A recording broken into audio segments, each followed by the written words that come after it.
बोलो नागराज की जय, श्री रामचंद्र की जय। मित्रों,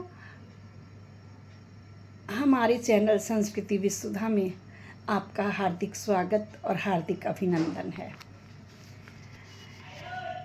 नाग पंचमी क्यों मनाते हैं? कल हम मना रहे हैं नाग पंचमी का पर्व। आइए जानते हैं क्यों मनाते हैं। भविष्य पुराण के अनुसार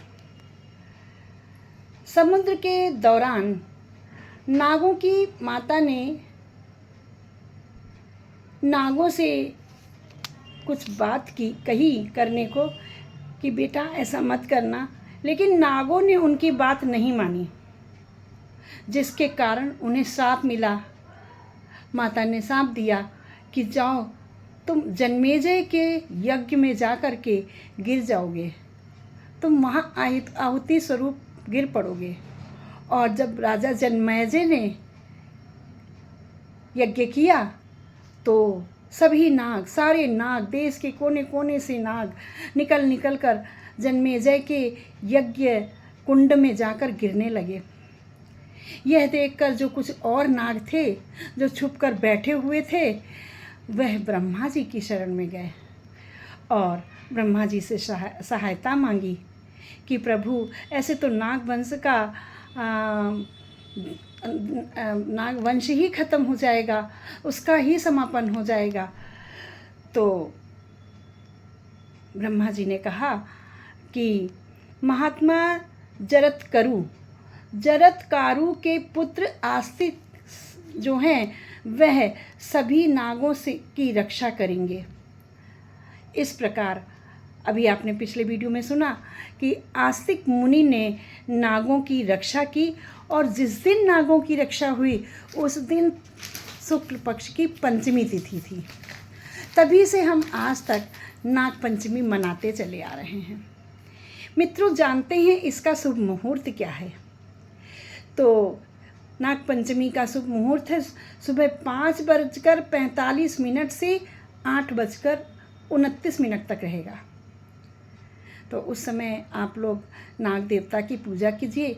ऐसा कहा जाता है, ऐसा पौराणिक मंतव्य मिलता है कि इस दिन गाय के गोबर से लीप कर, कुछ लोग गाय के गोबर से ही बनाते हैं अपने घर के बाहर दरवाजे में या दरवाज़ों के किनारे, और कुछ लोग गाय के गोबर से उसका चौकोर आकृति बनाकर और उसमें गाय के घी से उनकी आकृति बनाते हैं नागों की, और फिर उनकी पूजा करते हैं। और पूजा करने में जैसे हम सामान्य शिव जी की पूजा करते हैं उसी प्रकार से पूजा करते हैं। फूल, पहले जल से स्नान करा के फिर अक्षत, चावल, फूल सभी चढ़ाते हैं। बच्चों, पूर्वी जब हम प्रदेशों की तरफ जाते हैं ना, तो वहाँ पर चने और गेहूं को उबाल कर मिक्स करके बनाया जाता है एक विभिन्न प्रकार का खाद्य पदार्थ, जिसे कोहरी बोलते हैं। उससे नाग देवता की पूजा की जाती, चने गेहूं के उस खाद्य पदार्थ से। तत्पश्चात उन्हें दूध पिलाया जाता है और आरती की जाती है और कहा जाता है, हे नाग देवता, हमारे परिवार की, हमारे कुल की रक्षा करें। क्योंकि नाग देवता जो हैं कुल देवता भी कहे जाते हैं। तो यहाँ पर नाग देवता की पूजा की जाती है कुल देवता के रूप में, और उनसे पारिवारिक शांति की अपेक्षा करते हैं, कामना करते हैं। मित्रों, कहते हैं आज के दिन या कल है नाग पंचमी, तो कल के दिन चूल्हे पर कढ़ाई या लोहे का बर्तन नहीं रखते हैं, तवा या कढ़ाई लोहे का बर्तन नहीं रखते हैं, क्योंकि उससे ही उनकी हत्या हुई थी। इसलिए वो अगर कोई लोहे की कढ़ाई या लोहे का तवा चढ़ाता है तो उससे नाग देवता को बहुत कष्ट होता है। तो फिर वो निश्चित ही श्राप ही देंगे, आशीर्वाद तो नहीं देंगे। इसलिए हमें ऐसे कार्य नहीं करना चाहिए।